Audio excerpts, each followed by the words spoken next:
ભાઈબંધ તું એક અંગત બે પાલ્લે ખાઈ જા. ખાઈ જ જવાય, એમાં શું થઈ ગયું? બે શું, હું તો 5-6 ખાઈ જાઉં. પણ એમાં ક્યાં હસવાનું આવે છે? હસવાનું ક્યાં આવે પણ યાર, તમે લોકો તો ખાલી ખોટું હસો છો. મારે તમારી જોડે બેહવું જ નહીં. જા જા ભાઈ, ચાલ ચાલ.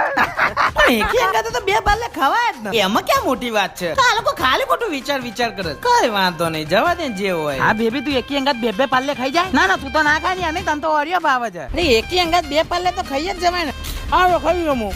એકી સંગાથે બે પાલ્લે. આમાં તો કઈ લાંબુ ગણિત જ નહીં યાર. ખવાઈ જાય ને. આ લોકો તો યાર હા ગાંડા જેવી વાતો કરે છે. લે ભાઈ, તું એકી અંગાત બે પાલ્લે ખાઈ જાય. ભાઈ તારે ખાવું હોય ને તો તું ખા, મને આવી બધી વાતોમાં વચ્ચે ના નાખીશ. આ તો અઘરી થિયરી છે યાર. આ ભાઈ નહીં ખબર છે તો પછી આ થિયરી મને એકલા જ નહીં ખબર યાર. આ વસ્તુ સમજાતી જ નહીં યાર કઈ. એકી અંગાથે બે પાલ્લે. એકી અંગાથે બે પાલ્લે. અરે ના, એકી અંગાથે બે પાલ્લે કાઈ ખવાય. એવડે થોડી ખવાય. આ લોકો તો ગોડા ને